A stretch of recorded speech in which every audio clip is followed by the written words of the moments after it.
দর্শক, আপনাদের প্রত্যেককে স্বাগত বাংলা ভিশনের বিশেষ আয়োজন যে কথা বলতে চাই অনুষ্ঠানে। আপনাদের সাথে আছি আমি মাহফুজুর রহমান এবং স্টুডিওতে আজকে আলোচনার জন্য উপস্থিত আছেন জনাব মোহাম্মদ তৌহিদ হোসেন, সাবেক পররাষ্ট্র সচিব, আছেন জনাব সৌরভ হাসান, যুগ্ম সম্পাদক প্রথম আলো। আপনাদের দুজনকে স্টুডিওতে স্বাগত। জনাব তৌহিদ হোসেন, আপনি জানেন যে প্রধানমন্ত্রী শেখ হাসিনা ভারত সফর করে আসলো এবং আজকে সংবাদ সম্মেলন করেন ভারত সফর নিয়ে, এবং আগামী 8 তারিখে উনি চায়না যাবেন। তো এই দুইটা সফরকে ঘিরে কিন্তু একটা কৌতূহল রয়েছে সাধারণ মানুষের মধ্যে। আপনি কিভাবে দেখেন, বিশেষ করে ভারত এবং চায়না দুই দেশের সাথে এই সুসম্পর্ক বজায় রেখে বাংলাদেশ যেভাবে এগোচ্ছে, এটা কি কন্টিনিউ সম্ভব হবে? কারণ ভারত চায়নার ভিতরে তো একটা সম্পর্কের বৈরিতা রয়েছে। ধন্যবাদ। ভারত চীনের মাঝে অবশ্যই একটা তার সম্পর্ক আছে, কিন্তু সেই সম্পর্কের মাঝে তো আমাদের ঢোকা প্রয়োজনও নেই, উচিত হবে না। আমাদেরকে ভারত এবং চীনের মাঝে যে কনফ্লিক্টিং রিলেশন, সেটা থেকে দূরে থেকে তাদের উভয়ের সাথে আমাদের সম্পর্ক ভালো রাখতে হবে। এবং আমাদের যে স্বার্থ আছে দুটি দেশের সাথেই, আমরা জানি যে আমাদের বিপুল স্বার্থ আছে দুই দেশের সাথে। ভারতের সাথে তো বটেই, আমাদের 3 দিক দিয়ে ভারত। চীনের সাথে আমাদের গভীর সম্পর্ক আছে, বিশেষ করে অর্থনৈতিক, সামরিকও বলা যায়, কারণ আমাদের মিলিটারি হার্ডওয়্যারের একটা বড় অংশ তো চীন থেকে আসে। কাজেই দুই দেশের সাথেই সুসম্পর্ক বজায় রাখা আমাদের জন্য খুব গুরুত্বপূর্ণ। এখন সম্ভব কিনা এটা নির্ভর করবে অনেকখানি যে আমরা আমাদের কার্ড কিভাবে খেলি। এখন আমরা যদি আমাদের কার্ড ঠিক মতো খেলতে পারি, আমাদের যে স্বার্থ সেটা দুই পক্ষকে বোঝাতে পারি, এবং আমরা ফার্ম থাকি যে আমরা আমাদের যেখানে স্বার্থ আছে সেখানে আমরা যাব, সেই সাথে আমাদেরকে অবশ্যই ভূরাজনৈতিক বিষয় দেওয়া বিবেচনা নিতে হবে যে কোনখানে কতটুকু আমাদের জন্য করা সম্ভব। সেটা যদি আমাদের উপলব্ধি থাকে, তাহলে আমি মনে করি যে আমাদের পক্ষে একটা ব্যালেন্সড রিলেশন অসম্ভব নয়। আমি যদি ধরি এই সরকারের আমলে 2009 থেকে এখন 2024, এই 15 বছরে কি আমরা কার্ডগুলো খেলতে পেরেছি? দেখুন, এই যে 15 বছরে যে সরকার, তার সাথে ভারতের সম্পর্ক অত্যন্ত ঘনিষ্ঠ, এটা সবাই জানে। সরকারি পর্যায়ে ভারতের সাথে অত্যন্ত ঘনিষ্ঠ সম্পর্ক এই সরকার বজায় রেখে এসেছে। চীনও সেটা জানে। আপনি খেয়াল করে দেখুন যে চীনের সাথে আমাদের বাণিজ্যিক সম্পর্ক, অর্থনৈতিক সম্পর্ক কিন্তু বাধাগ্রস্ত হয় নাই তেমন তাতে। তবে কিছু কিছু ইরিটেন্ট এসেছে আমরা জানি, যেমন চীনের সাথে পোর্ট নিয়ে, যেটা সোনাদিয়া পোর্ট নিয়ে আমাদের প্রায় একটা চুক্তি হয়ে যাচ্ছিল, সেটা ভারতের চাপে আমাদেরকে সরে আসতে হয়েছে। এটাতে চীন মোটেই সন্তুষ্ট হয় না আমাদের উপরে, কিন্তু তাতে করে কিন্তু চীনের সাথে সম্পর্ক যে নষ্ট হয়ে গেছে তা না। ব্যবসা বাণিজ্য চলছে, এবং এখনও তো চীন অনেক ভালো ভালো কথা এখনও বলছে। চীনও চায় না যে আমরা তাদের কাছ থেকে দূরে সরে যাই। আবার ভারত চায় যে ভারতের সাথে যেন আমরা শুধু ওতপ্রোতভাবে জড়িত থাকি, কিন্তু আমাদের অর্থনৈতিক স্বার্থে যে চীনের সাথে আমাদের সম্পর্ক রক্ষার প্রয়োজন আছে, এটা আমি বিশ্বাস করি যে ভারত এটা উপলব্ধি করে এবং এক ধরনের সম্মতি আছে। শুধু একটি বিষয় যে ভারত চাইবে যে ভারতের স্বার্থ ক্ষুণ্ণ হতে পারে এরকম কিছু যেন চীনের সাথে বাংলাদেশ না করে। এটা খুব কঠিন, কিন্তু কারণ আমাদের স্বার্থে কোনো কিছু আমরা যদি করতে যাই চীনের সাথে, সেটাও কিন্তু ভারতের স্বার্থে হয়তো হানিকর হতে পারে, বিশেষ করে যেখানে নিরাপত্তা ইত্যাদি বিষয় জড়িত আছে। খুব যদি একেবারে সাম্প্রতিক উদাহরণ যদি একটা দিই আমরা, সেটা হলো যে যদিও কোনো কাগজপত্র সই হয়নি বলেই আমি জানি, কিন্তু তিস্তা প্রকল্প চীন অর্থায়ন করবে এবং ইমপ্লিমেন্ট করবে, এরকম কিন্তু কথাবার্তা হয়েছে যথেষ্টই। এবং চীনের রাষ্ট্রদূত নির্বাচনের আগে, আমাদের নির্বাচনের আগে বলেইছিলেন যে নির্বাচনের পরে এটা নিয়ে কাজ শুরু হয়ে যাবে। কেন বলেছিলেন আমি জানি না, কারণ তখন পর্যন্ত কাগজপত্র কিছু হয়নি, কিন্তু উনি এটা বলেছিলেন। নির্বাচনের পরবর্তী 5 মাসে তো সেদিকে কোনো অগ্রগতি হয়নি, এবং বরং প্রধানমন্ত্রীকে নিমন্ত্রণ করতে এসে ভারতের পররাষ্ট্র সচিব যখন আসলেন, তখন ওনার কথার সূত্র ধরে কিন্তু আমাদের পররাষ্ট্রমন্ত্রী বললেন যে ভারত এটাতে অর্থায়ন করতে চায়। এবং যখন এই প্রসঙ্গ আসলো, তখনই বোঝা গেছে যে আসলে এই জিনিসটা একটু ঝুলে গেল। কারণ কেন ভারত চায় না যে এটা হোক? এই জায়গাটা আমি আপনার কাছে জবাবটা নেব। আমি একটু সৌরভ আপনার কাছে জানতে চাই, যেমন তৌহিদ বলছিলেন যে কার্ড খেলার ক্ষেত্রে, কূটনৈতিক সম্পর্কের ক্ষেত্রে আমরা যেভাবে কার্ড ব্যবহার করছি, আপনি কি মনে হয় যে সরকার কূটনৈতিকভাবে রাইট ট্র্যাকে আছে? দুটো কারণে এখন সরকার রাইট ট্র্যাকে আছে বা সঠিক পথে আছে, সেটা তখনই আমরা বলতে পারবো যখন আমাদের জাতীয় স্বার্থ সর্বোচ্চ পর্যায়ে আদায় করা সম্ভব বা আদায় করতে পারছে। একটা হচ্ছে যে এই যে দুই দেশের সাথে সম্পর্ক, সেটা সুসম্পর্ক আছে দৃশ্যত এখনো, সেটা কিন্তু শুধু আমাদের জন্য নয়, আমাদের কূটনৈতিক সক্ষমতার জন্য নয়, কূটনৈতিক কুশলতার জন্য নয়, এটা তাদেরও স্বার্থের বিষয় আছে। ভারত চীন দুটি বৃহৎ প্রতিবেশী এবং তাদের মধ্যে দ্বন্দ্ব আছে, সীমান্ত নিয়ে বিরোধ আছে, আবার তাদের মধ্যেও কিন্তু বাণিজ্যিক সম্পর্ক বেশ জোরদার। তো সুতরাং একটা ভূ রাজনীতিতে তাদের যে অবস্থান, সেখানে তারা উভয় পক্ষই চায় যে তারা বাংলাদেশ থেকে দূরে না যাক, অন্তত একেবারে কাছে না থাকলেও বাংলাদেশ। কিন্তু এখানে আরেকটি সমস্যা যেটি বাংলাদেশের সামনে এখন উপস্থিত, সেটা হচ্ছে মিয়ানমার। আর মিয়ানমার শুধু 11 লাখ যে রোহিঙ্গার বোঝা আমাদের উপর চেপে বসছে তা না, সাম্প্রতিককালে যেসব ঘটনা ঘটছে সেখানে আমাদের সীমান্ত, আমাদের ভূখণ্ডের উপরও তো এটি হুমকি। এটি কিভাবে মোকাবেলা, এবং সেক্ষেত্রে ভারত আমাদের কতটা সহায়তা করবে, চীন কি অবস্থান নেবে, এটি কিন্তু খুব গুরুত্বপূর্ণ। ইতিমধ্যে আমরা দেখছি যে কুকি চীন আমাদের বান্দরবনে যে সশস্ত্র তৎপরতা চালিয়েছে, এবং এই কুকি চীনের একটি অংশ মিয়ানমারে আছে, একটি অংশ ভারতেও আছে। সুতরাং এই সমস্যাটা শুধু আমাদেরও না, ভারতকেও কিন্তু এটি মনে রাখতে হবে। হ্যাঁ, চীন সামাল দিতে পারবে, তার বিশাল সামরিক শক্তি, তার বিশাল অর্থনৈতিক শক্তি, এবং মিয়ানমারে আর কোনো বন্ধু নাই আন্তর্জাতিক ক্ষেত্রে, অন্তত সামরিক জান্তার। সেক্ষেত্রে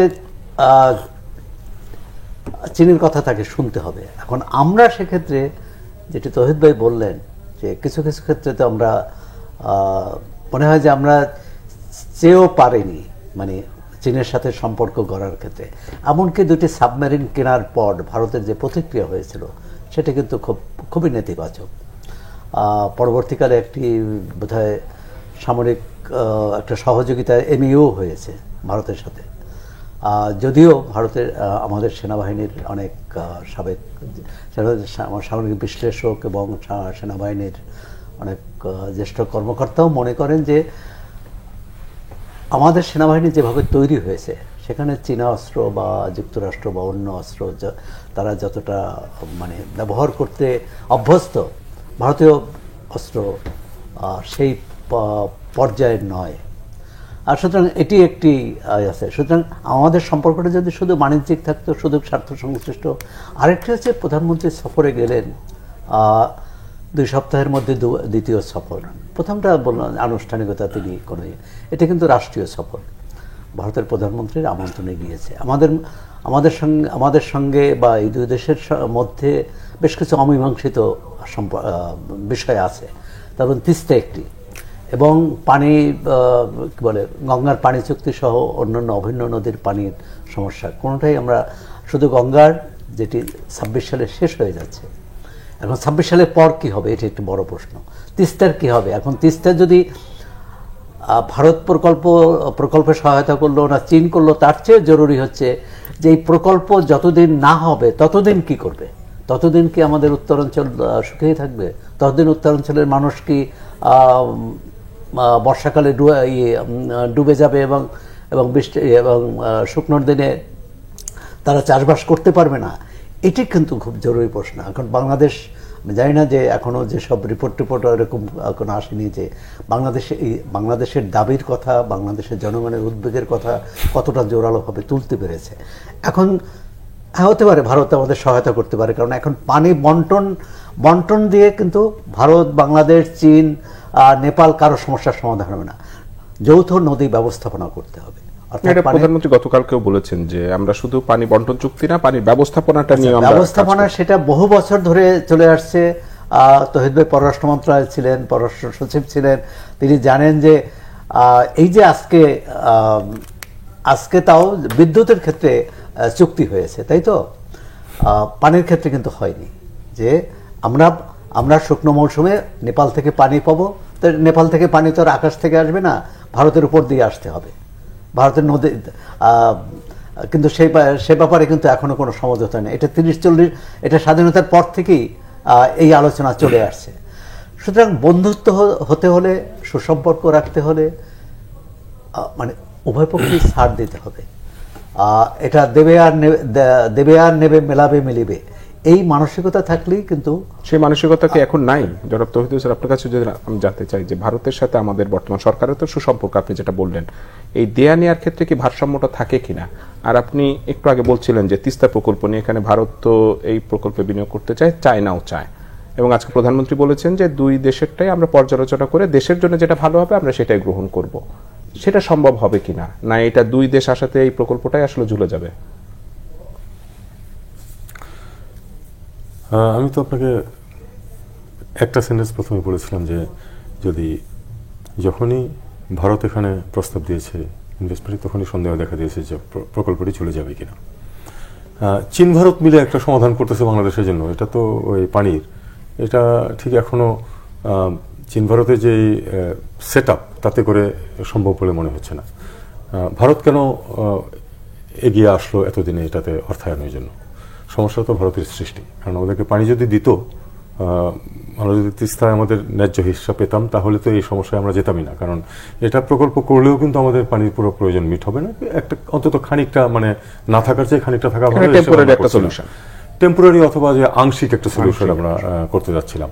কাজেই সেটা হতে যাচ্ছিল। সেখানে ভারত যখন ঢুকলো, আমি তো বরং আমার কথা বলারও প্রয়োজন নেই, এটা সরকারের লোক যে এমপি সাহেব আছেন, একজন যিনি মন্ত্রী ছিলেন প্ল্যানিংয়ের, উনি বলেছেন যে ভারতের ব্যুরোক্রেসির যে অবস্থা, এটা যদি ভারত এটা ইমপ্লিমেন্ট করতে যায় তাহলে এটা আমাদের দীর্ঘসূত্রতায় পড়ে যাবে, সহজে হবে না।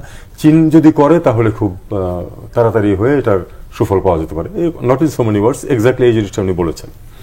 এখন ভারত যে এই একটা লেট স্টেজে এখানে এসে ঢুকলো, এটা তো প্রথমেই চীন যেহেতু আগ্রহ দেখেছে, এই কারণেই আমরা ধরে নেব, না হলে ভারতের এটাতে ঢোকার কোনো কারণ নেই। এখন যেটা হবে, যখন এই দুই পক্ষের থাকবে, আর যেই কথা উঠছে যে যেটা সৌরভ ভাই বললেন, এটা খুবই ভালো কথা যে নদী সার্বিক ব্যবস্থাপনা লাগবে এবং বেসিন ওয়াইজ কিছু করা, এগুলি কিন্তু আমরা গত 30 বছর ধরে শুনছি। এখন এটা ঠিক যে 30 বছরে একটা জিনিস হয় নাই মানে 60 বছরে হতে হবে না, তা না, হতে হবে, কিন্তু আপনাকে তো ইন্টারিম একটা ব্যবস্থা থাকতে হবে যে এই 30 বছর আপনি কি করে সার্ভাইভ করবেন। গত 10 বছর আমাদের তিস্তা অববাহিকাতে কি অবস্থা হয়েছে, আমাদের শুকনার দিনে কেউ আমরা একটু পানিও পাইনি, সম্পূর্ণ বন্ধ করে রেখেছে, সিপেজ হয়ে কিছু এসেছে, সেটা কোনো কাজেই লাগে নাই প্রায়। এখন এই অবস্থা তো চলতে পারে না, কিন্তু এই অবস্থায় চলবে, এটা খুব স্পষ্ট। যে বিশেষ করে আমরা তো ওই আপনার মমতা ব্যানার্জির চিঠি আপনারা দেখেছেন, তার মানে যাও বা এখন একটা পরিস্থিতি আছে, এটাকে আরও ঘোলাটে করার চেষ্টা করা হচ্ছে, এবং 26 সনে তো আমরা জানি যে শেষ হয়ে যাবে গঙ্গা চুক্তি। এখন এটার কি দাঁড়াবে? কাজে পানির এই সমস্যা সহজে সমাধান হচ্ছে না।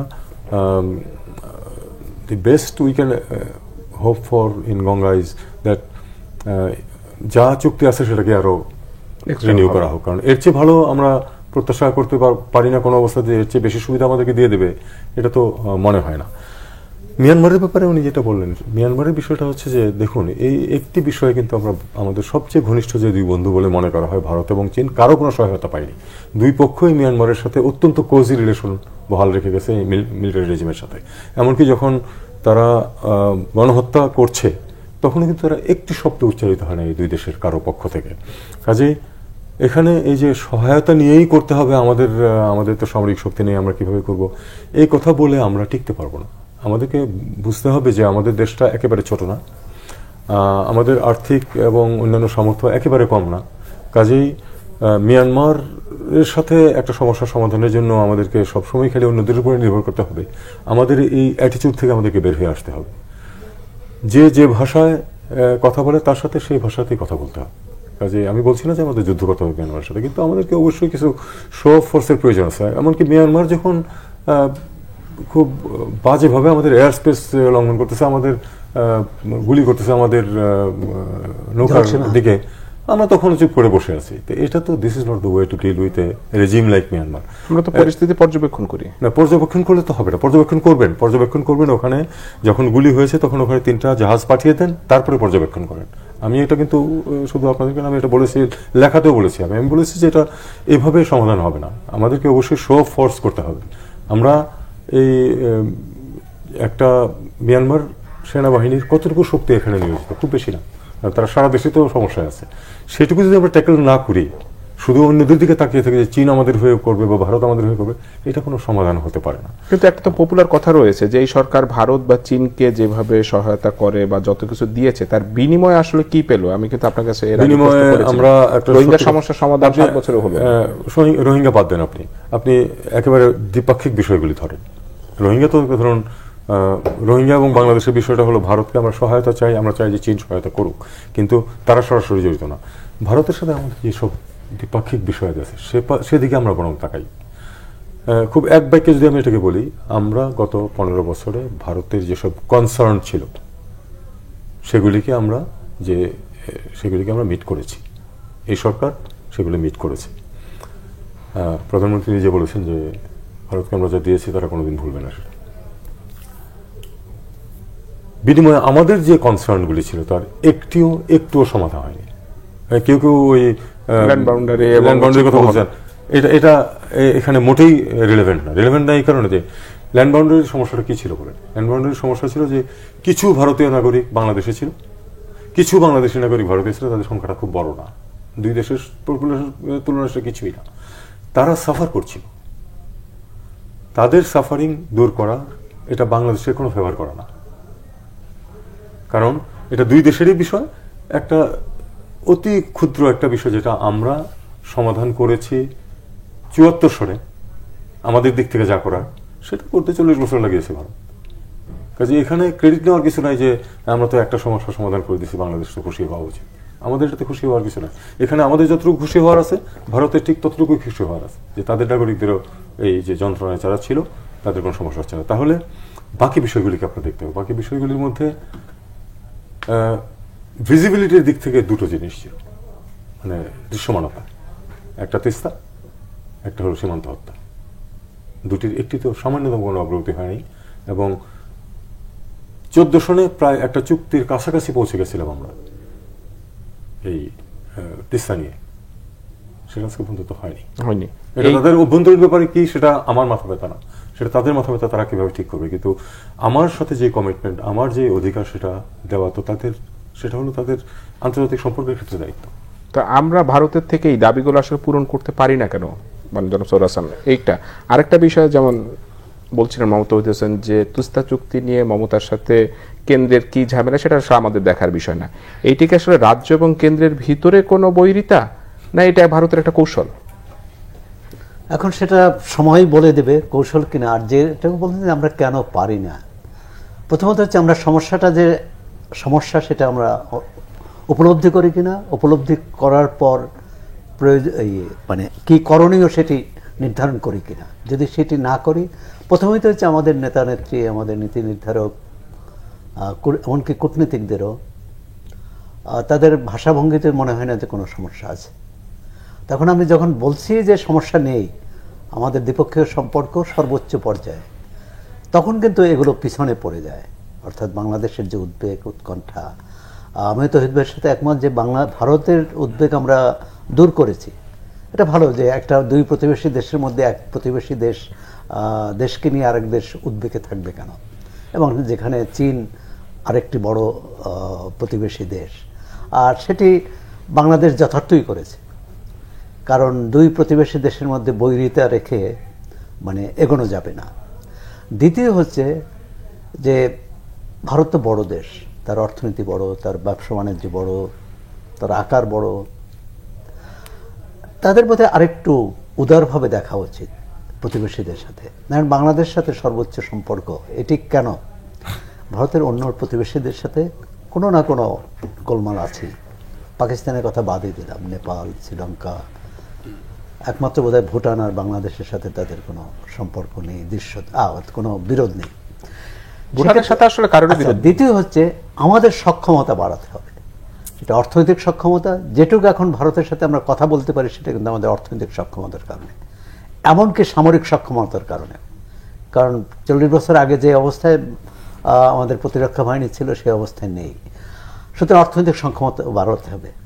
রাজনৈতিক মতৈক্যটা জরুরি। ভারত যে কোনো ব্যাপারে আপনি ধরেন যে কোনো ব্যাপারে তাদের মানে অভ্যন্তরীণ ব্যাপারে তাদের বিরোধ আছে, মারামারি আছে, ঝগড়াঝাটি আছে, কিন্তু পররাষ্ট্র নীতির ক্ষেত্রে কিন্তু সব রাজনৈতিক দল একমত। এই যে যখন চীনা সীমান্তে গোলমাল হলো, মানে গোলাগুলি হলো, তখন তো মোদির প্রধানমন্ত্রী নিজে কংগ্রেস নেত্রীর সাথে কথা বলেছে। মানে এই রাজনৈতিক সংস্কৃতি যদি আমরা না গড়ে তুলতে পারি, আমরা নিজেদের মধ্যে পরস্পরকে শত্রু ভাবি, বিরোধী দল যদি সরকারকে সহযোগিতা, ন্যায্য দাবিতে সহযোগিতা না করে, বা সরকার যদি ন্যায্য দাবিতে বিরোধী দলের সহযোগিতা না চায়, তাহলে তো ভারত কেন, যে কোনো দেশ সুযোগ নেবে। বলছে যে এই দেশের তো কোনো ঐক্য নাই, এটা হবে এক ধরনের মানে কি বলে, গোত্রের সাথে সম্পর্ক রাখার। কিন্তু আমাদের তো রাষ্ট্রের সাথে রাষ্ট্রের সম্পর্ক হওয়া উচিত। এখানে হচ্ছে আমাদের প্রধান দুর্বলতা, সেটি স্বাধীনতার পর থেকেই এসেছে। আমি আলোচনায় ফিরবো, ছোট্ট একটা বিরতি নিয়ে আসি। দর্শক এতক্ষণ দেখছিলেন যে কথা বলতে চাই অনুষ্ঠান, এই পর্যায়ে ছোট্ট একটা বিরতি পর আবারও ফিরে আসছে আলোচনায়।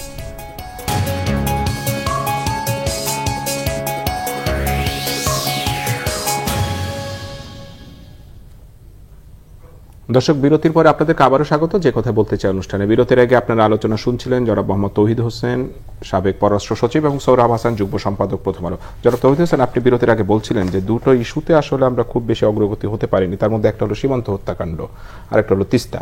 তো এই সীমান্ত হত্যাকাণ্ড নিয়ে আমি যতটুকু জানি যে 2018 সালে দুই দেশের প্রধানমন্ত্রীর উপস্থিতিতে একটা চুক্তি হয়েছিল যে কোনো সীমান্তে কোনো মারণাস্ত্র ব্যবহার করা যাবে না। দুই দেশের প্রধানমন্ত্রীর উপস্থিতিতে যখন এরকম একটা চুক্তি হয় বা একটা এমইউ হয়, তারপরে কেন এখানে মারণাস্ত্র ব্যবহার হচ্ছে?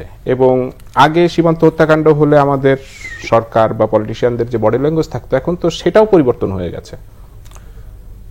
দেখুন, গত 3-4 বছর যাবৎ যেটা হচ্ছে সেটা হলো যে ভারতীয়দেরও কিন্তু ন্যারেটিভটা চেঞ্জ হয়ে গেছে। আগে যেমন তারা বলতো যে সীমান্ত হত্যা শূন্য নামে আনা হবে, অঙ্গীকার ব্যক্তিগত পক্ষ থেকেই। কয়েক বছর যাবত যেটা বলা হচ্ছে, সীমান্তে যতদিন অপরাধ থাকবে ততদিন সীমান্ত হত্যাও থাকবে। এখন অপরাধ নাই এমন কোনো সীমান্ত নাই পৃথিবীতে। ছোটোখাটো অপরাধ, যে বিনা ডিউটিতে মদের বোতল নিয়ে যাচ্ছে এর উপরে এক দেশ থেকে আরেক দেশে, এটাও তো অপরাধ। কিন্তু সেটা নিয়ে চেক আপ করে, লাগেজ খুলে দেখে, ধরতে পারলে ট্যাক্স আরোপ করে, কিছু ফাইন আরোপ করে, এটা হলো স্বাভাবিক ব্যাপার। এখন ভারত বাংলাদেশ সীমান্তে অপরাধ কি হয়? স্মাগলিং হয়, এবং আরেকটা অপরাধ হয় যেটা হলো আপনার মাদক পাচার হয়। মাদক পাচারকারী কেউ অদ্যাবধি গুলি খেয়ে মারা গেছে শুনিনি, অথচ সেটা অনেক বড় অপরাধ। এটা শুধু স্মাগলিং এর অপরাধ না, আরো অনেক বড় অপরাধ। তাদেরকেও কিন্তু গুলি খেয়ে মারা যায় না। কিন্তু গরু স্মাগলিং করতে যায়, তাতে করে কার কি ক্ষতি হয় যে তাকে গুলি করে মেরেই ফেলতে হবে? ঠিক আছে, তাকে ধরে সুপর্দ করো জেলে, জেল হবে, বিচার হবে, তারপরে ছাড়া পাবে, তারপরে হয়তো আবার স্মাগলিং করবে, সে রিপিট অপরাধ হোক ঘটে। কিন্তু এই যে মেরে ফেলা, এটা তো মানে আপনি কি করছেন তাহলে? আপনি বর্ডারের যে রক্ষী আছে তাকে আপনি অপরাধীকে ধরার, তার বিচার করার এবং তার মৃত্যুদণ্ড দেওয়ার দায়িত্ব দিয়ে দিচ্ছেন একজনকে, এবং সে কিন্তু কখনো এটার জন্য কোনো জবাবদিহি করতে হচ্ছে না তাকে। তো এটা চলতে পারে না। দুটো বন্ধু দেশের মাঝখানে বর্ডারে নিয়মিত গুলি করে মানুষ মারা হবে, এটা সবই আমাদের, সব আমাদের না। ইদানিংটা এই যে বললাম, ন্যারেটিভে কিছু কিছু চেঞ্জ হয়েছে। তারা দাবি করছে তাদের দিকে লোকজন মারা যাচ্ছে, অ্যাজ ইফ তাতে করে এটা জাস্টিফাইড হয়। One killing doesn't justify another killing. এটা কোনো অবস্থাতেই গ্রহণযোগ্য না। কিন্তু আবার সে একই কথায় ফিরতে হয় যে ভারতীয় কর্তৃপক্ষ এটাকে গুরুত্ব দিচ্ছে না। আমাদের সেন্টিমেন্ট কি এটা? বাংলাদেশের মানুষের মধ্যে সবচেয়ে বেশি ক্ষোভের অন্যতম কারণ ভারতের বিরুদ্ধে কিন্তু এটা, এবং এটা ভারত চাইলেই রিমুভ করতে পারে, একদিন লাগে। যদি প্রকৃতই নির্দেশনা থাকে যে তুমি যদি গুলি করে মানুষকে মারো তাহলে তোমার বিচার করা হবে, তাহলে কিন্তু গুলি করে মানুষ মারতে লাগে।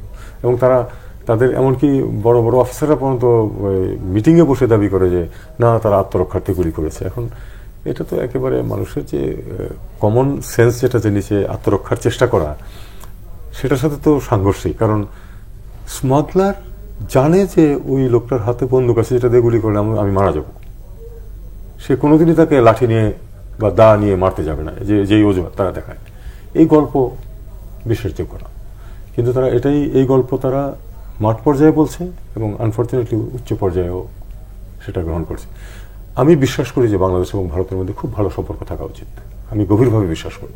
এই সীমান্ত হত্যাকাণ্ড এবং এই জিনিসগুলো, এই যে ইরিটেন্টগুলো ভারত চাইলেই দূর করতে পারে।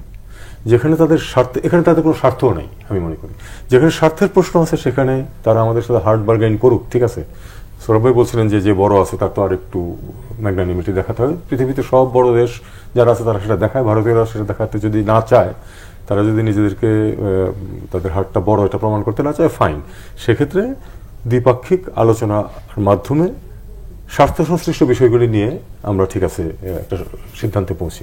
কিন্তু এটা এমন একটি বিষয় যেটাতে ভারতের কোনো স্বার্থ নেই, তারপরেও এটা কেন কন্টিনিউ করছে এটা তারাই জানে। এখন সৌরভ ভাইয়ের কাছে আমি শুনতে চাই, এই যে সীমান্ত হত্যাকাণ্ডের পরে আমাদের নেতা বা মন্ত্রীরা যে বক্তব্যগুলো আসলে দেয়, এটা কি গ্রহণযোগ্য? না, গ্রহণযোগ্য তো নাই। এটা এক ধরনের ব্যর্থতা ঢাকার চেষ্টা। কারণ গত কয়েক বছরে কিন্তু মন্ত্রী এবং দায়িত্বশীলরা সবাই কিন্তু আমাদের যারা যায় তাদেরকেই দোষারোপ করে। আচ্ছা, তাদেরকে দোষারোপ করে যদি গরু চোরাচালানিরা মারা যায়, সোনা চোরাচালানিরা কিন্তু মারা যায় না। তাহলে এই যে এই তো মাদক এবং সোনা চোরাচালানি, তার মানে সোনা চোরাচালান যারা করেন তারা কিন্তু উপরের পর্যায়ের লোক, তারা ক্ষমতাবান লোক, তারা ভদ্রলোক, সোজা কথা। তা ভদ্রলোকদের মারে না, কোনো মারে হচ্ছে সাধারণ নিরীহ এই গরিব মানুষকে। আচ্ছা, বাংলাদেশ তো আরেকটা কাজ করতে পারে। বাংলাদেশ তো এই যে ভারত থেকে গরু মানে আনুষ্ঠানিক যে কি বলে গরু আমদানি বন্ধ হওয়ার পর, আগে তো এক ধরনের বৈধ পথে নিয়ে আসা হতো, সেটা বন্ধ হওয়ার পর এখানে তো আমরা গরু উৎপাদন, চাষ, খামার অনেক বেড়েছে এবং আমরা বলি যে আমরা স্বয়ংসম্পূর্ণ। তাহলে এক্ষেত্রে একটা অর্থনৈতিক ব্যবস্থাপনাও আমি মনে করি যে সীমান্ত এই অবশ্যই গুলি কোনোভাবেই এটা গ্রহণযোগ্য না, কিন্তু আমরা সীমান্তবর্তী অঞ্চলের অর্থনীতির দিকে, তাদের মানুষের জীবিকার দিকেও নজর দিতে পারি কিনা। আমরা এত 100 অর্থনৈতিক জোন করি, শিল্প কারখানা করি, বড় বড় প্রকল্প করি, তাহলে এই যে ভারত বাংলাদেশের সীমান্তবর্তী যেসব, এবং সবখানে না তো, আর পার্বত্য চট্টগ্রামে তো আর গরু চোরাচালান হয় না, তাই না? তো যেসব সীমান্তে হয় সেখানে এই মানে সরকারের এরকম একটা পরিকল্পনা থাকতে পারে যে আমরা ভারতের সাথে আমরা ভারতের সাথে দর কষাকষি করতে পারি না, বা তাদেরকে বলতেও পারি না যে গুলি বন্ধ করো। তাহলে এখান থেকে যাতে মানুষ না যায়, মানুষ যায় তো জীবিকার জন্য, তার প্রাণ রক্ষা করার জন্য। তার কাছে কিন্তু দেশ বড় না, তার কাছে বড় হচ্ছে দুপুরে তার খাবার মানে খেতে পারবে কিনা। তার মনে করি দুই ধরনের। আর হচ্ছে যে ভারত বারবার বলছে যে এই যে আগ্নেয়াস্ত্র ছাড়া আর কোনো অস্ত্র ব্যবহার করা যায় না। তার দেশের মানুষকে কিন্তু এইভাবে নির্বিচারে গুলি করতে পারে না। এক ফেলানি নিয়ে আবার বলবে যে এটা তো বাংলাদেশের নাগরিক, সেখানে থেকে চলে আসছিল। কিন্তু থাকলেই যুক্তরাজ্যে কত অভিবাসী আছে, অবৈধ অভিবাসী, কথিত অবৈধ অভিবাসী, কারণ পৃথিবীতে কেউ অবৈধ না। মানে বলতে পারে যে রাষ্ট্রীয় আইনের অধীনে, আইনের মধ্যে পড়ে না। আর কাছে তিস্তার কথা তো তৌহিদ ভাই বললেন, কিন্তু আরও অনেকগুলো আছে মনস্তাত্ত্বিক সম্পর্কে টানা পড়েন। যেমন ধরুন, এবং সেক্ষেত্রে বলছি আমরা অর্থনৈতিকভাবে যে সক্ষমতা, যখন আমাদের এখানে যখন পেঁয়াজের সংকট হয় বা চালের সংকট হয়, তখন যদি ভারত বলে যে আমি রপ্তানি করব না, অথবা এমন সময় রপ্তানি করলো তখন আবার আমাদের কৃষকরা ক্ষতিগ্রস্ত হলো। মানে আমাদের দুটো, একটা হচ্ছে যে আমাদের সাহস নেই, দ্বিতীয় হচ্ছে আমাদের অর্থনীতি পরিচালনার, বাজার পরিচালনার যে সক্ষমতা থাকা দরকার, যে বৈজ্ঞানিক ব্যবস্থাপনা থাকা দরকার, সেটাও আমাদের জানা নেই। সুতরাং ক্ষতিগ্রস্ত হচ্ছে দেশের মানুষ, গরিব মানুষ।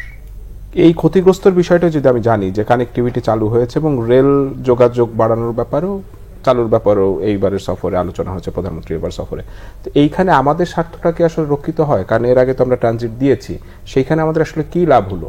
বা এই রেল যোগাযোগটা যদি চালু হয় আমাদের কি লাভ হবে? বা এটা নিরাপত্তা নিয়েও তো একটা প্রশ্ন থাকে।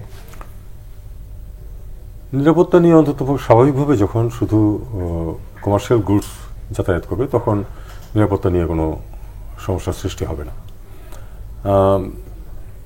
একেবারেই ফার ফেচড কিছু চিন্তা করা যায়, সেটা হলো যদি ভারত চীনের মাঝে যদি কোনো সংঘাত সৃষ্টি হয় তখন এই পথে কোনো মিলিটারি সাপ্লাইজ যাবে কিনা, এবং তখন যদি মিলিটারি সাপ্লাই যাওয়ার চেষ্টা করে সেটাকে আমরা ঠেকাতে পারবো কিনা।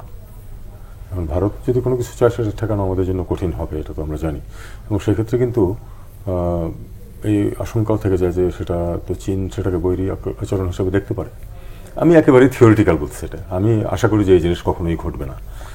কিন্তু এছাড়াও ব্যাপার আছে। ধরুন আখাউড়া থেকে যে রেল লাইন করা হয়েছে আগরতলায়, বাংলাদেশে কি কাজে আসবে এটা? আমাদের জমির উপর দিয়ে আমাদের খরচই তো করা হয়েছে কাজটা। তো এখন একইভাবে যেই একটা নতুন গুডস ট্রেনের জন্য যে রুট নির্ধারণ করা হচ্ছে, যেটা ভারতীয় ট্রেনই চলে যাবে আমাদের ভিতর দিয়ে, এখন পর্যন্ত কিন্তু ওটা হচ্ছে না। এখন পর্যন্ত আমাদের ইঞ্জিন পুল করে নিয়ে আসে, সেটা তো আমাদের কোনো কাজে লাগছে না।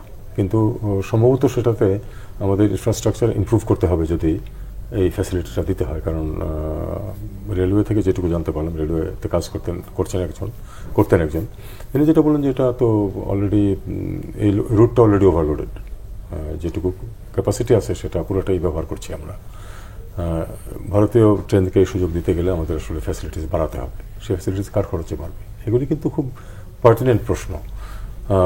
এ যাবৎ কিন্তু সব কিছুতেই যদি ভারত অর্থায়ন করে থাকে সেটা কিন্তু ঋণ হিসেবে অর্থায়ন করেছে। এখন ঋণ কিন্তু সুদ সহ ফেরত দিতে হচ্ছে আমাদের। ভারতকে একটা সুবিধা দেওয়ার জন্য আমি কেন ভারত থেকে ঋণ নিয়ে সুদ সহ সেটা ফেরত দেবো কেন? তো এটা হলো প্রশ্ন। এখন এই প্রশ্নগুলির উত্তর এক্ষুনি পাওয়া যাবে না, কিন্তু আমরা তো এগ্রি করে যাচ্ছি তাদের সব প্রয়োজনে। যেটা আমি প্রথমে বলছিলাম যে তাদের যেগুলি কনসার্ন ছিল, তাদের প্রয়োজন ছিল ট্রানজিটের, আমরা ট্রানজিট অ্যালাউ করেছি। যদি এর বিনিময়ে দেখা যেত যে বাংলাদেশের কনসার্নগুলো মিট করা হচ্ছে, তাহলে কিন্তু জনমনেও ক্ষোভ থাকতো না এবং আমাদেরও এখানে বসে এই প্রশ্ন উত্তর দিত। আপনি এই প্রশ্ন করতেন না, আমরা উত্তর দিতাম না। কারণ ইউরোপে আমরা কি দেখেছি, আপনি একটা ট্রেনে ওঠেন, কোন দেশ থেকে কখন কোন অন্য দেশে ঢুকে যাচ্ছেন আপনি টেরও পাবেন না। আমি তো চাই যে আমাদের দেশেও সেরকম হোক, আমাদের অঞ্চলে সেরকম হোক, কাঁটাতারে বেড়া না থাকুক, মানুষ যাতায়াত করতে থাকুক অবাধে, এবং জাস্ট একটা বড় যে একটা আইডি কার্ড থাকুক যেটা নেপালের সাথে ভারতের আছে। এরকম সম্পর্ক তো আসলে সবারই থাকা উচিত, যে কোনো অঞ্চলের মধ্যে থাকা উচিত। কিন্তু আমরা সেদিকে যাচ্ছি না, বেড়া শক্ত করতেছি। আর আমার বলে যে একটা কথা আছে যে good fences make good neighbours. ঠিক আছে, ফেন্স দিলেন, কিন্তু তারপরে বাকিটুকু যদি অন্তত আমাদের যে কনসার্নগুলো আছে সেগুলো যদি দেখা যেত, তাহলে কিন্তু এই ফ্যাসিলিটিসগুলি ভারত থেকে দিতে আমরা সানন্দে দিতাম।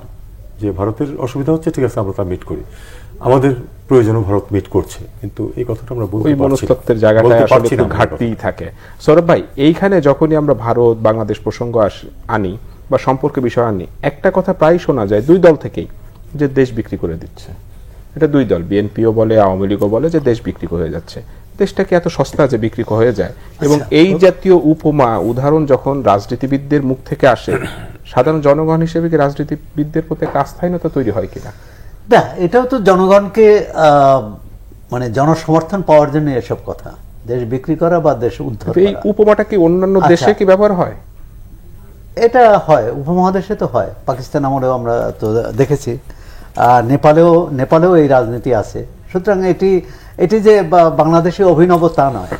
প্রথমত হচ্ছে যে আমি যে বললাম যে একটা রাজনৈতিক কোনো বিষয়ে একটা রাজনৈতিক মতৈক্য থাকা প্রয়োজন, যেটা আমাদের মধ্যে নেই এবং স্বাধীনতার পর থেকেই নেই। সেটা বঙ্গবন্ধু সরকার থেকে শুরু করে এই বর্তমান সরকার। বিরোধীরা সবসময় মনে করে যে তাদের সরকার ভালো করলেও তার বিরোধিতা করবে, মন্দ করলে তো করবেই, করা উচিতই। আর যে বিষয়টা হচ্ছে যে আমরা সমস্যাটা প্রথমে কতটা মানে জনগণের যে উদ্বেগ সেটা কতটা সরকার আমলে নিচ্ছে। হ্যাঁ, প্রধানমন্ত্রীও কিন্তু বলেছেন যে ইউরোপে তো এই সমস্যা নেই, কিন্তু আমাদের উপমহাদেশের কাঠামো সেটাও কিন্তু অর্থনৈতিক কাঠামো দেখা। আর আমাদের এখানে কিন্তু ভারত যেহেতু আমাদের পশ্চিমেও ভারত, পূবেও ভারত, উত্তরেও ভারত, সুতরাং এখানে কিন্তু ঠিক ট্রানজিট বা ইউরোপে যে এক দেশ থেকে আর এক দেশে যাওয়ার সেরকম নয়। যেটা ট্রান্সশিপমেন্ট পর্যন্ত যেটা ছিল, তাহলে তাতে আমরা কিন্তু এই পরিবহনের, এই লোকবলের এবং অবকাঠামোর একটা মাসুল পেতাম, আমরা একটা সুবিধা পেতাম। কিন্তু যখন সেটি ভারতীয় ট্রেন থাকবে, ভারতীয় কি বলে ভারতীয় জনবল থাকবে, তখন আমরা কিন্তু সেই সুবিধাটা পাচ্ছি না বা সুবিধাটা হারাবো। দ্বিতীয় হচ্ছে যে আমাদের বিশেষজ্ঞরা কিন্তু একসময় খুব স্বপ্ন দেখাতেন যে যদি ট্রানজিট হয় আমরা বিশাল অঙ্কের সুবিধা মিলিয়ন ডলার কিন্তু মিলিয়ন ডলার পাবো, কিন্তু বিলিয়ন দিয়ে শুরু হয়েছিল। হ্যাঁ, আমার মনে হচ্ছে যে তাদের এই কি বলে হিসাব নিকাশেও শুভঙ্করে ফাঁকি ছিল, অথবা জনগণকে এটি কি বলে প্রলুব্ধ করার জন্যই বলা। সত্যিকারভাবে আমাদের সমস্যাটা কোথায়? হ্যাঁ, আমিও মনে করি যে এখান থেকে বাংলাদেশ থেকে তো এটা সরকারের উচিত যে যেহেতু বাংলাদেশের ভূখণ্ড দিয়ে ট্রেন যাবে বা পণ্যবাহী ট্রেন বা মালবাহী বা যাত্রীবাহী ট্রেন যাই যাক, এটা যে বেসামরিক কাজে সামরিক কাজে ব্যবহার হবে না সেই নিশ্চয়তা কিন্তু আমার মনে হয় যে ভারতের পক্ষ থেকে থাকা উচিত। না হলে বাংলাদেশের মানুষের উদ্বেগ উৎকণ্ঠা থাকবেই, এক ধরনের বৈরিতাও তৈরি হবে। দ্বিতীয়ত হচ্ছে যে আমাদের অবকাঠামো, ভারতের সাবেক পররাষ্ট্রমন্ত্রী মুস্কুন দুবে, তার সাথে পররাষ্ট্র সচিব, হ্যাঁ, তার সাথে কথা হয়েছিল এবং তিনি কিন্তু বলেছিলেন যে এই যে ট্রানজিট বা ট্রান্সশিপমেন্টের মধ্যে যে বাংলাদেশের ভূখণ্ডের যে রাস্তা নির্মাণ বা এই রেলওয়ে, এটা ভারতের উচিত তাদের মানে ঋণ হিসেবে না, অনুদান হিসেবেই দেওয়া। কারণ এটা ভারতের জনগণ বা ভারতীয়রাই এর থেকে সুবিধা পাবে, কিন্তু সেটা তো আর ভারত করেনি বা করবেও না। আমার মনে হয় হিসাব নিকাশটা খুব জরুরি, যে আমরা তো দুই ভাইয়ের মধ্যে যখন সম্পত্তি নিয়ে বিরোধ হয় তখন তো হিসাব নিকাশটা করি যে কে কম পেল বা কে বেশি পেল, সেখানে আমরা ন্যায্যতা দেওয়ার চেষ্টা করি। এবং যদি কোনো ভাই ক্ষতিগ্রস্ত হয় মনে করেন, সে কিন্তু আদালত পর্যন্ত যায়, কিন্তু এসব ক্ষেত্রে আদালত পর্যন্ত যাওয়ার কোনো সুযোগ আছে কিনা? হ্যাঁ, আমরা সমুদ্র সীমা ন্যায্যতা যদি নিশ্চিত না করতে পারে সেক্ষেত্রে সরকারের কি করণীয় আছে? সরকার করণীয় যে কোনো সরকার যদি আমরা বলি যে সার্বভৌম চুক্তি বাতিল করতে পারে, সেরকম অবস্থানে কি আমরা আছি? না আছি মানে কি, আমরা তো এখন কে যুক্তরাষ্ট্রের পাশে তাইওয়ান, যুক্তরাষ্ট্রের পাশে কিউবা ছিল না, এখন কি চীনের পাশে তাইওয়ান আছে না? ছোট দেশ বলেই সে সবকিছু বিসর্জন দেবে তা নয়, তার নিজের গরিমা, গর্ব, তার নিজের সার্বভৌমত্ব নিয়ে থাকা উচিত, থাকতে হবে। না হলে তো পৃথিবীর কোনো সব ছোট দেশই বড় প্রতিবেশীর অধীনস্থ হয়ে যাবে। কিন্তু বাংলাদেশের আমি এবার একটু অন্য প্রসঙ্গ আনতে চাই। আপনি জানেন যে এই যে দুর্নীতি, টাকা পয়সা, সাবেক পুলিশের মহাপরিচালক মানে মহাপরিদর্শক, তার ব্যাপারে অনেক কথাবার্তা হচ্ছে দুর্নীতিতে। তা আপনি যেহেতু সাবেক সচিব ছিলেন, সচিবরা যদি দুর্নীতি করে বা আইজিপি যদি দুর্নীতি করে, এটা দেখভাল বা চেক অ্যান্ড ব্যালেন্স করার দায়িত্বটা আসলে কার? একেবারে যদি তাত্ত্বিকভাবে বলেন, চেক অ্যান্ড ব্যালেন্সের দায়িত্ব হচ্ছে যে সরকারের অ্যান্টি করাপশন অফিস আছে, যেটা কমিশন আছে এখন, আগে তো ডিপার্টমেন্ট ছিল, এখন কমিশন হয়েছে। সেই কমিশন তার দায়িত্ব পালন করবে এবং অভ্যন্তরীণভাবেও ধরুন সর্বোচ্চ পর্যায়ে যে থাকবে তার দুর্নীতি দেখার জন্য অবশ্যই বাইরে থেকে দেখতে হবে। আর যদি তিনি দুর্নীতিমুক্ত থাকেন তাহলে তার অধীনস্থদের দুর্নীতি দেখার দায়িত্ব তার। এখানে অনেক সমস্যা আছে আমি জানি, ক্ষেত্র বিশেষে এমন হয় যে আমি কিন্তু এগুলি ছোটোখাটো দুর্নীতির কথা বলতেছি, যে কিছু একটা করলো তারপরেও বিভিন্ন ধরনের চাপ থাকে, করেছে এটা ছেড়ে দিলে হয়, এটা তো আছেই। তারপরে আবার আছে হলো আইনি ব্যবস্থা খুব দুর্বল আমাদের, মানে এই ধরনের অপরাধীকে বিচারের সম্মুখীন করা। এমনকি এমনও হয়েছে যে কোনো একজনকে চাকরিচ্যুত করা হয়েছে, কিন্তু কোর্ট তাকে আবার চাকরি ফেরত দিয়েছেন। নিশ্চয়ই কোর্ট দেখেছেন যে তার বিরুদ্ধে যেই কেসটা ছিল সেটাতে দুর্বলতা ছিল, এই কারণেই তারা দিয়েছেন। কিন্তু সেই দুর্বলতাগুলি ঢাকার মতো ব্যবস্থা, খুব শক্ত ব্যবস্থা নাই, এটা আমি দেখেছি আর কি, যে প্রায়ই দেখা যায় যে কোনো না কোনো দুর্বলতা। তারপরে একটা অভিযোগ আসে যে সরকারের যিনি উকিল থাকেন তিনি অনেক সময় অতটা সিরিয়াসলি নেন না কেসকে, যেটা অন্য পক্ষ যেটা নেয়। এসব কারণে ছোটোখাটো দুর্নীতি দূর করা যায় না। উচ্চ পর্যায়ে যেটা দুর্নীতি সেটা রাজনৈতিকভাবে ছাড়া সেটাকে নিয়ন্ত্রণ করা সম্ভব না, এবং সেই সদিচ্ছা থাকতে হবে এবং সেটা মেকানিজম থাকতে হবে। কিন্তু এই যে বেনজির আহমেদের কথাই যদি আমি ধরি, যে এত হাজার হাজার কোটি টাকা উনি ইনকাম করলেন, এবং এটা তো একটা লং প্রসেসের ভিতরে দীর্ঘ সময় লেগেছে অবশ্যই, এবং উনি জায়গা কিনেছেন, টাকা ইনকাম করেছেন, তার গাড়ি বাড়ি অনেক কিছু রয়েছে। তো এই তথ্যগুলো কি সরকারের কাছে থাকে না, কোনো সংস্থার কাছে থাকে না? অবশ্যই থাকে। যদি না থাকলে সেই তথ্যগুলি এখন আসছে কোত্থেকে? আপনি কি মনে করেন গত 7 দিনে এই তথ্যগুলি জোগাড় হয়েছে? মোটেই না।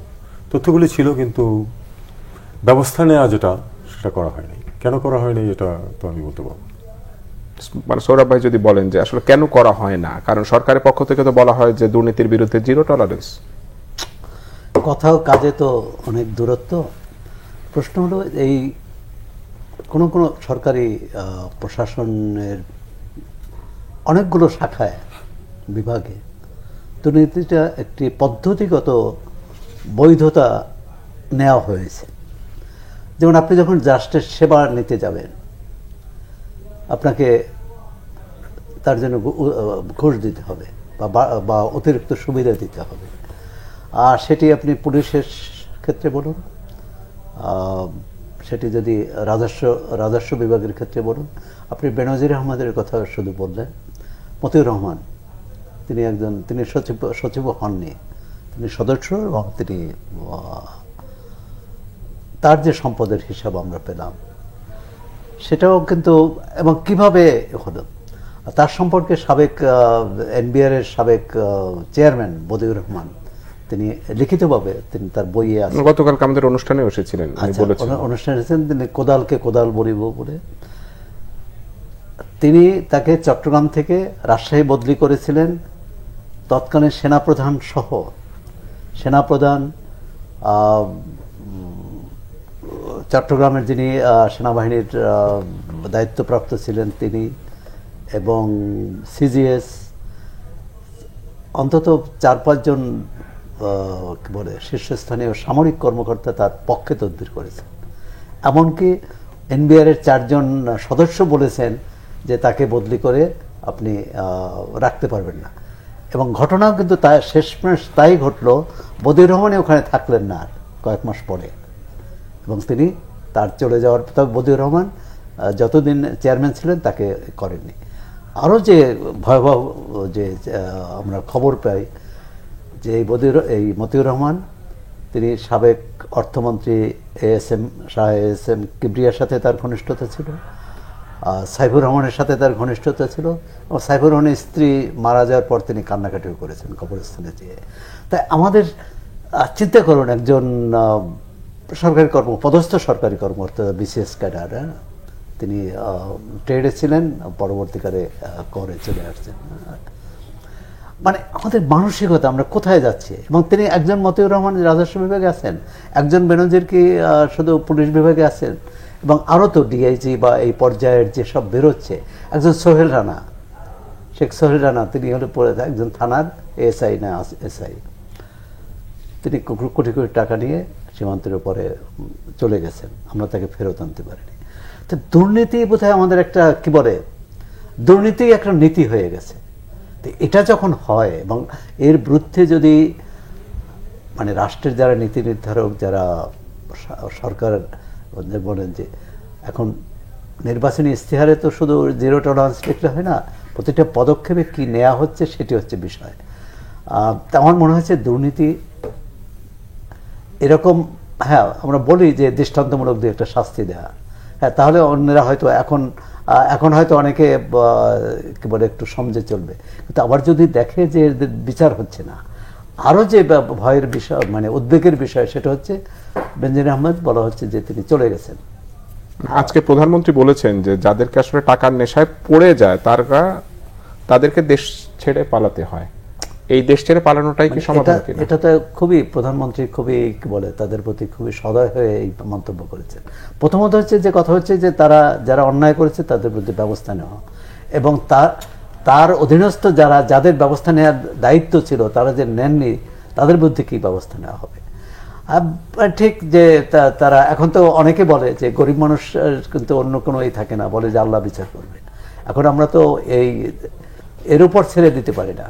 তা আমাদের তো করতে হবে যে একজন অন্যায় করে পার না পার, তাহলে তার ভালো মানুষ যারা তারাও তো দেখবেন যে, এবং তারাই বিপদে পড়ে এই সমাজে। এবং অন্যায় করে যেন পার না পায় সেইটার কি আপনি আশাবাদী কিনা যে অন্যায় করে কেউ পার পাবে না, সেরকম কি চিত্র দেখতে পারেন একেবারে সংক্ষেপে? একেবারে সংক্ষেপে যদি এক শব্দে বলতে পারেন তাহলে তো দেখতে পাই না এরকম কোনো সম্ভাবনা। কারণ আমি মাঝে মাঝে একটু হাসাহাসি করি যে ওই রিপোর্ট বের হয় যে জমি সংক্রান্ত কাজ করতে গিয়ে 75% লোকের ঘুষ দিতে হয়েছে। এটা অসত্য। 100% লোককে ঘুষ দিতে হয়। চিত্রটা আসলে সেরকমই। জমি সংক্রান্ত কোনো কাজ করতে গেলে আপনাকে 100% মানুষ ঘুষ দিয়ে কাজ করে। যাক, আমরা সেই পরিস্থিতি চাই না। আপনাদের দুজনকে ধন্যবাদ। আমার সময় একেবারেই শেষ। দর্শক, এতক্ষণ আপনারা দেখছিলেন যে কথা বলতে চাই অনুষ্ঠান। আজকের মতো এখানেই বিদায় নিচ্ছি। সবাইকে ধন্যবাদ।